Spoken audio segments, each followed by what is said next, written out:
నమస్తే అమ్మా. నమస్తే తల్లి. అమ్మా, హ్మ్. తరచుగా హ్మ్. మనం చేస్తున్న వీడియోల కింద నుంచి వస్తున్న ప్రశ్నలనే నేను మీ ముందుంచుతున్నాను ఈ రోజు మాత్రం. హ్మ్. ఒక ప్రశ్న పదే పదే పదే పదే వింటూ ఉన్నాను. ఇది మనం పర్సనల్‌గా నేను మీతో మాట్లాడాను. దీనికి సమాధానం నాకు చెప్పారు. కానీ హ్మ్. ప్రజలందరికీ తెలియాలి. ఖచ్చితంగా అందరికీ చెప్పాల్సిన విషయమే. ఇలాంటి ఆలోచనలో ఉన్నారు అని పబ్లిక్‌గా అడుగుతున్నానమ్మా నేను. హ్మ్. భార్యాభర్తలు దాంపత్యం తర్వాత హ్మ్. పడక గదిని శుభ్రం చేసుకోవాల్సిందేనా? హ్మ్. ఉన్న వస్తువులన్నిటిని మార్పు చేయాలా? ఇది హ్మ్. ఒకటి. హ్మ్. ఖచ్చితంగా ఆడవారు తలస్నానం చేయాలా? హ్మ్. తలస్నానం చేస్తేనే ఆ రోజు పూజకి వెళ్ళాలా? లేకపోతే ఏమన్నా దోషాలు కలుగుతాయా? చాలా అనుమానంగా ఉందని ఎన్నో ప్రశ్నలమ్మ దీని మీద. ఇంతవరకే నేను అడగగలుగుతున్నాను మీ ముందు. చాలమ్మా. ఏమంటే మన ధర్మశాస్త్రాలను అనుసరించి దాంపత్య ధర్మం కూడా తప్పనిసరిగా నిర్వర్తించవలసినటువంటి కర్తవ్యం. లేకపోతే ప్రోక్రియేషన్ ఎట్లా ఉంటుంది? తరువాతి తరం ఎలా అవును. తయారవుతుంది? ఇది పితృణం తీర్చుకోవడంలో ఒకానొక భాగం. హ్మ్. అంటే పితృ రుణం. పితృరుణం. పితృరుణం అంటే బతికుండగా తల్లిదండ్రులకు అన్నం పెట్టడం, చచ్చిపోయిన తర్వాత వాళ్ళకి తద్దినాలు పెట్టడం. అంతే. ఇవి కాక హ్మ్. పితృదేవతలు వేరసలు. హ్మ్. మనవాళ్ళు కూడా వెళ్ళి పితృదేవతల్లో చేరతారు. మనం కూడా అయిపోయాక ఈ శరీరం వదిలితే పితృదేవతలకు ఎడతాం. ఈ మొత్తం పితృదేవతల కమ్యూనిటీ ఉంది. వాళ్ళందరికీ కూడా ఆహ్, ఆనందం కలిగించటానికి చేసేటటువంటి పనుల్లో ఒకటేమిటంటే, మనకి ఈ శరీరం కల్పించిందెవరు? పితృదేవతలు. అవును. మరి వాళ్ళకి కృతజ్ఞత ఎలా చూపిస్తాం మనం? మనం కూడా మరొక్క శరీరాన్ని కల్పించటానికి సహకరించి, ఆహా! మరొక్క శరీరానికి శరీరం కల్పించటానికి సహకరించటం అంటే భార్యాభర్తలిద్దరూ దాంపత్య ధర్మాన్ని నిర్వర్తించటం. హుహు. అంతే ఓకే. కదా! అది పితృ రుణం తీర్చుకున్నట్టు. తీర్చుకోవడానికి దానివల్ల సంతానం కలుగుతుంది. అంతే. సంతానం కలగడం కోసమే ప్రజాయీ గృహమేధినాం అని చెప్పి రఘువంశరాజుల గురించి చెప్పడం ఏమిటంటే, ఈ సంసారం ఎందుకు చేసేవాడు, దాంపత్య ధర్మాన్ని ఎందుకు నిర్వర్తించేవారంటే సంతానం కోసం మాత్రమే. వాళ్ళ సత్సంతానం. వాళ్ళ అంతే కదా? ఆనందం కోసం మేము కలిసి ఎంజాయ్ చేస్తాం కానీ మాకు పిల్లలు అక్కర్లేదు అనే పద్ధతి కాదు. పిల్లలు కావాలంటేనే కలిసేవారు. హుహు. అలాంటిది అలా కలిసినట్టయితే దాన్ని బ్రహ్మచర్యం అనే అంటారు. ఓహ్! విచ్చలవిడి సంభోగం కాక హ్మ్. సంతానం కోసం అయితే. హుహు. అలా చేసినటువంటి సందర్భంలో చేసినటువంటిది పితృయజ్ఞంలో ఒక భాగం కనుక అదేమీ చెడు పని కాదు. హ్మ్. ధర్మంగా చేసినప్పుడు అధర్మంగా, విచ్చలవిడిగా, అక్రమ సంబంధాలు వాటి గురించి నేను మాట్లాడటల్లా. సక్రమ ధర్మబద్ధంగా. సంబంధాల గురించే మాట్లాడుతున్నా. అలా గనక హ్మ్. ధర్మబద్ధంగా వివాహం చేసుకున్నటువంటి భార్యాభర్తలు కలిసినట్టయితే అది పితృకార్యమే గనక ఎటువంటి దోషం లేదు. ఎటువంటి దోషం లేకపోవడమే కాదు, ఆడవాళ్ళు తప్పనిసరిగా తలస్నానం చెయ్యాలన్న నియమం లేదు. చెయ్యనక్కరలేదు. అబ్బా! ఎంత క్లియర్‌గా ఉందమ్మా. చెయ్యనక్కరలేదు.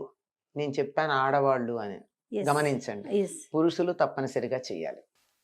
ఓహ్! తేడా ఉంది. ఓకే. ఎందుకని అంటారమ్మా? దానికేమన్నా ప్రత్యేకించి ఉంది. శాస్త్రం ఉందా? Woman receives, man gives. Okay. ఏదన్నా ఇచ్చేసిన తర్వాత స్నానం చేసేయటం. హుహు. వదులుకోవడం అన్నది. ఓకే. కదా! మనం శరీరంలో ఏది రిలీజ్ చేసినా స్నానం చేస్తాం గదా! అవును. ఇది కూడా అంతే. ఓకే. ఇది టెక్నికల్‌గా నాకనిపించినది. ఆ! కానీ ధర్మశాస్త్రం చెప్పింది వాళ్ళు తలస్నానం చేయాలని. పైగా పురుషులు ప్రతిరోజు చేస్తారు. ఆ! ధర్మం తెలిసిన వాళ్ళు. హ్మ్. ఆడవాళ్ళైతే చేయవలసిన పని లేదు. ఇంకొకటేమిటంటే ఆడవాళ్ళు ముత్తైదువులు ఎప్పుడు పడితే అప్పుడు తల మీద నీళ్లు పోసుకోకూడదు. ఎప్పుడు పడితే అప్పుడంటే ఏ రోజు పడితే ఆ ఆ! రోజేనా? ఆహా! అంతే. వాళ్ళు ఎలా చేయాలంటే నూనె రాచుకుని, తల రుద్దుకుని, తలంటి పోసుకోవాలే గాని ఒట్టి తల స్నానం చేయకూడదు. తప్పు. హుహు. అటువంటి తలస్నానం భర్త లేని వాళ్ళు చేయొచ్చు. గానీ భర్త ఉన్నటువంటి స్త్రీలైతే తలకి నూనె పెట్టుకోందే తలంటుకోవడం అంటాం. నూనె పెట్టి అలా ఆ! అంటడం గదా! ఆ! తలంటు స్నానం చేయాలి తప్ప తలస్నానం చేయకూడదు. ఎప్పుడు చేయొచ్చంటే ఏదైనా శవాన్ని చూడ్డానికెళ్ళొచ్చినప్పుడో, దుర్వార్త విన్నప్పుడో, ఇంట్లో పితృకార్యాలు చేసేటప్పుడో మాత్రమే ఆడవాళ్ళు నెత్తి మీద నేరుగా నీళ్లు పోసుకోవాలి గానీ, లేకపోతే అభ్యంగన స్నానమే చెయ్యాలి. తలంటు నీళ్ళే పోసుకోవాలి. ఓహ్! కనుక ప్రతిరోజు వీళ్ళు నెత్తిన నీళ్లు పోసుకోవాల్సిన పని లేదు. హ్మ్. ఇంకా పూజ విషయానికొస్తేనమ్మా? మామూలుగా చేసుకోవచ్చు. ఇంకా దాంట్లో ఎటువంటి సందేహం లేదు. ఎటువంటి సందేహం లేదు. చక్కగా మామూలుగా స్నానం చేస్తాం కదా, ఉమ్, నిద్ర లేచాక స్నానం చేయమా? చేస్తాం. స్నానం చేస్తాం కనుక కంఠ స్నానం, ఉమ్, కంఠ స్నానం చేసి పూజ చేసుకోవచ్చు. మగవాళ్ళు అయితే తల స్నానం చేసి తీరాలి. ఆ. నిజానికి నిత్యం చెయ్యాలి మగవాళ్ళు. ఈ అనునిత్యం రోజుల్లో తల స్నానం చేయాలి. నిత్యం తల స్నానం చేయాలి. మరి అమ్మ వాళ్ళ పరిస్థితి ఏంటి? వాళ్ళు కూడా నూనె పెట్టుకుని స్నానం చేయాలా? అక్కర్లా, అవసరం లేదా? అక్కర్లా. ఆహా. వాళ్ళు కూడా అభ్యంగన స్నానం అప్పుడప్పుడు చేస్తారు. ఆ, నిత్యం తల మీద నీళ్లు పోసుకోవాలి. వాళ్ళు గాయత్రి ఉపాసన చేసేవాళ్ళు మగవాళ్ళు అయితే. ఆ, గాయత్రి ఉపాసన కూడానమ్మా సంధ్యావందనం చేసేవాళ్ళు కొంతమంది అయితే, ఒట్టి గాయత్రి చదివేవాళ్ళు కొంతమంది ఉన్నారు. అందరూ ఉన్నారు. ఆ. ఈ తేడాలు తెలియకుండా ఈ రోజుల్లో మనం ఏదో ఒక వర్గం, ఒక వర్ణం, ఒక సామాజిక వర్గం, వీళ్ళకి గొప్ప వాళ్ళకి గొప్ప అని నోటికొచ్చినట్టు మాట్లాడుతున్నారు. కానీ ఉమ్, విషయం తెలుసుకోకపోతే అలాగే మాట్లాడతారు. ఉమ్, ఉమ్. విషయం తెలిస్తే సమస్య ఏం లేదు. అంటే ఎవరు ఏది చేయాలో అదే చేయాలి, అది చేస్తే అంతేనా? బాగుంటుంది. చేసే గాయత్రి పనిని బట్టి అమ్మా. గాయత్రి చేసే వాళ్ళు కొంతమంది అయితే సంధ్యావందనం అంటే చేసే- సంధ్యావందనంలో భాగంగా గాయత్రి చేస్తారు. ఆహా, సంధ్యావందనం అంతా అక్కర్లేకుండా గాయత్రి చేసేవాళ్ళు ఉంటారు. నేను పొలం పనికి వెళ్ళాలమ్మా, ఆ, నీ కూర్చుని సంధ్యావందనం చేస్తే అక్కడ పొలం కాస్తా గోవిందా. అంతే కదా. అంచేత నువ్వు ఆ పని చేస్తున్నావు గనక నువ్వు గాయత్రి చేసుకుని వెళ్ళిపో. ఆహా, కన్సెషన్, అదే అదే వెసులుబాటు. వెసులుబాటే తప్ప సౌకర్యమే తప్ప బ్యానింగ్ కాదు. ఓకే. చేసే ఉద్యోగ ధర్మాన్ని బట్టి, వృత్తిని బట్టి, ఆరోగ్యాన్ని బట్టి, పరిస్థితిని బట్టి ఎన్ని రకాల సౌకర్యాలు ఉన్నాయమ్మా మనకి. తెలియకుండా ఎగ్జంప్షన్ని ఒక అధికారం అనుకోవడం, ఉమ్, ఉమ్, ఉమ్. ఎగ్జంప్షన్ని బ్యాన్ అనుకోవడం, Yes. ఈ రెండు సమస్యలు వచ్చాయి. అవును.